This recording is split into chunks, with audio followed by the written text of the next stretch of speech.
proudly sponsored by Dashsat, XDR 4x4, Trevor Heading, the Wishner family, and Sinorama Norwood, an electronic anti-rust device on this vehicle, which uses the battery power. So during the week, it needs to be kept on trickle charge. So underneath the bonnet, you pull the bonnet open with the two captures on each end. Under the bonnet, just here, there is a plug for this C-Tech charger, which you just plug in like that, and obviously the other end into the power point, and the lights will come up and that will stay on trickle charge throughout the week. Under here there is also a Anderson plug for jump start, not that you probably need that, and underneath here there is also battery terminals for jump start as well. Back here we have our board rack. To take the board off, and these will actually fold up by lifting them up and then putting them down like that. So if you want to use it without the board on there, you can do that as well. Spinal board on the back, and in the tray we have various, whatever you want to put in there, rubbish bin, and on this side we have our oxygen and defib unit.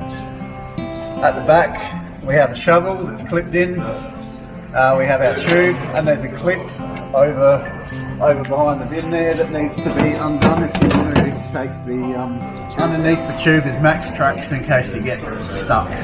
This will release the tailgate, so you can quickly grab out the first aid gear that you need.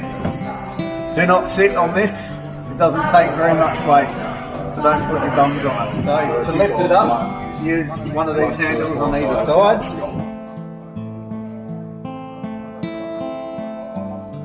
This side is the windscreen washer bottle.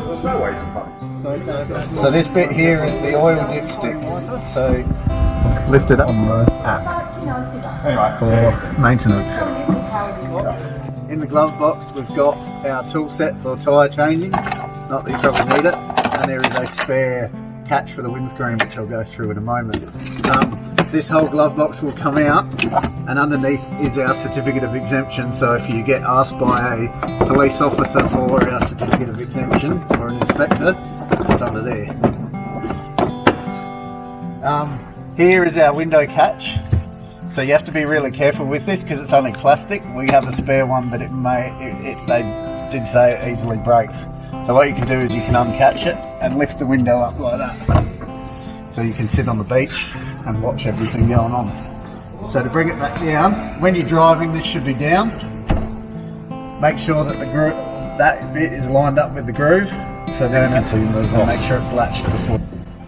Starting the vehicle, it either needs to be in neutral or park, and the DESS key needs to be on here.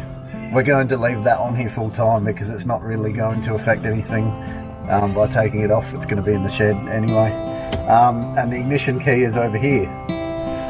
So you turn it on to either accessories or on, and the display lights up.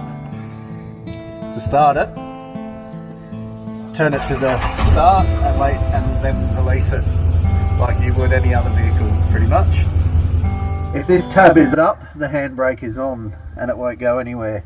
To turn the handbrake off, you have to push down really hard with your foot on the brake pedal and then release it, and if this is down in that position, then the handbrake is off. If you haven't got seatbelts on, the speed is limited to 20 kilometers an hour, but generally we have to do walking pace only. But according to our inductions, we have to wear seatbelts as a passenger or a driver. The labelling lights on the front, the back, and on the roof, they come on automatically and can't be switched off. There is also a light switch over here for headlights. If you require them, we shouldn't need them driving down the beach because we have adequate warning lights. So make sure they're turned off when you're done. You have to be in the on position to get the horn to work, which is this one. Now the siren / public address system, it has a circuit breaker here that is turned off, so you can't accidentally do anything with it. So to enable this, the vehicle has to be turned on, and you press that button and the blue thing lights up. Now you can use the handpiece here. So push and hold to talk, and that will do the public address system. Or you can do various horns or sound. And then when you're done using it, turn it off so you don't accidentally press any buttons. Here we have our 4-wheel drive, 2-wheel drive and diff lock. You will only need 4-wheel drive if you're driving in soft sand and you feel like the vehicle is struggling a bit. Generally 2-wheel drive will be fine for any sort of beach driving. To swap between 2-wheel drive and 4-wheel drive or back again, you need to have the vehicle stopped. Rear diff lock is only if you get stuck in really, really soft sand, and if you get to that point, you're going to be using the shovel and the max tracks. So generally the rear diff lock shouldn't be used. So when you're travelling along, to hold you in, these are our doors. They just simply click in like that. There are seat belts for 3 people, and they need to be worn while you're travelling in the vehicle. There's the middle one as well. As you can see, the labels here, don't drive in the water or the wash zone.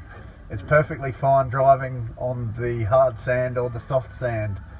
When you start driving it in the water, that's when it's going to start rusting and cost the club money to replace it. And again, only use diff lock if you get stuck.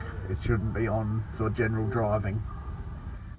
Once you're finished with this vehicle and you're parking it up in the shed and you're the last to use it, it should be washed. The underside should be washed anywhere that sand and water has